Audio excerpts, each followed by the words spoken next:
thought she was just a kid, but kids don't smile when they bite through bone. They weren't friends, just 5 strangers with secrets and debts, hired for one job: take the girl, hold her for 24 hours, get paid to million each. Simple. No names. They went by code names: Doc, theplanner.com. Precise, always cleaning his glasses; Joey, the getaway driver, nervous, twitchy; Sammy, the muscle, big hands, broken nose; Frankie, tech guy, always talking, never shutting up; Rick, leader.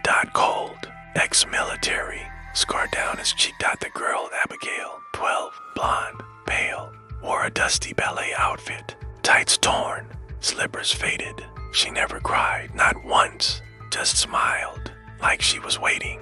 They brought her to a mansion in the woods, abandoned for decades. Locked steel doors, boarded windows, basement sealed like a vault. It was the perfect place to disappear someone. The job: keep her in the basement overnight. No visitors, no contact. At dawn, someone would pick her up. They weren't supposed to talk to her or let her out, but the door didn't lock from the outside. It locked from the inside. At first, it was quiet. Joey chain-smoked by the van.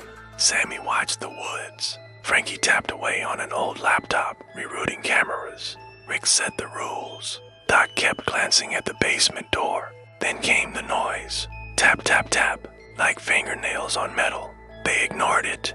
Then it got louder. Scratch, scratch, scratch. Doc frowned. She's going to hurt herself. Sammy muttered, let her. Fewer problems. But when Doc checked the door, the scratching stopped. He pressed his ear against it. Nothing, until a tiny voice whispered, "Are you scared yet?" He stumbled back. The others laughed. "She's just messing with you," Frankie said. But Doc didn't laugh. That night, it got worse. All the clocks stopped at 3:33 a.m. Everyone, same time. The radio turned on by itself. Old music, waltz tempo, a little girl humming along underneath. Sammy said it was interference, static, until Abigail's voice echoed through the entire house. "I like this part. This is where he falls." They froze. Rick asked. No answer, just soft footsteps above them, but no one was up there. They checked the whole house. She was still in the basement, smiling. Frankie went missing. 1 minute, he was in the kitchen heating up canned beans. Next, the pot was boiling over and he was gone. They searched every room, found his laptop smashed, his phone stuffed inside the mouth of a taxidermy deer head.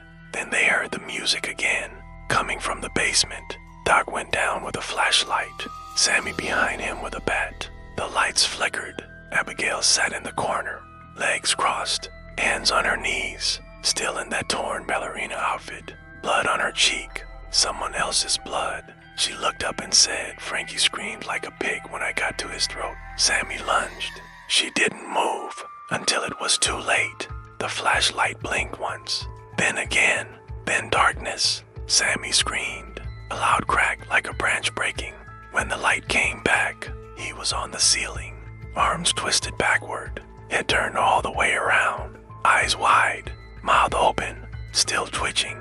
Abigail stood underneath him, looking up like she was admiring art. Doc ran. Didn't even close the basement door. Rick locked the door. "This isn't normal," he hissed. Joey shook. "She's just a kid. She's just..." "No, she's not." They found old files in a locked drawer. Subject A13. Abigail. Estimated age unknown. Blood type inconclusive. DNA markers non-human. Pages of incident reports, dozens dead, bodies torn apart, drained. Subjects who interacted with A13 report dreams, hallucinations, compulsion to protect her. Joey whispered, "She's not real." Doc shook his head. "No, she's too real." That's when the lights went out. They ran for the van. It was gone. Tires shredded, but ripped open. A trail of blood led from the garage back into the house. Joey lost it, started running into the woods. He didn't make it 10 steps. Something landed in front of him. Not Abigail. Something worse. Her shadow. Tall. Twisted. Teeth like knives. Wings made of smoke. It whispered, "You left the door open." Then it lunged. All they found of Joey was his shoes, still warm. Doc and Rick barricaded the hallway to guns. One flashlight. No hope. She's feeding, Doc said. Growing stronger, Rick stared out the window. Sunrise wasn't far. We hold out. That's all we can do. But Doc shook his head. She's not waiting for sunrise. He opened his shirt. Claw marks .deep .fresh. She got me when I went down. I didn't even feel it. He handed Rick the gun, ended. Rick shook his head. We need to make it mean something. We were never meant to survive, Doc said. Then he smiled, a weird, peaceful smile. She just wants to dance. He walked back down the stairs. Rick watched from the shadows. Doc entered the basement. Abigail stepped out of the dark, smiling. She took his hand. As the waltz played from nowhere, they danced. Doc's feet bled as he moved. Bones cracked, but he kept going. One last waltz, one final scream, then silence. Rick made it to dawn. He stood by the door, gun shaking in his hand.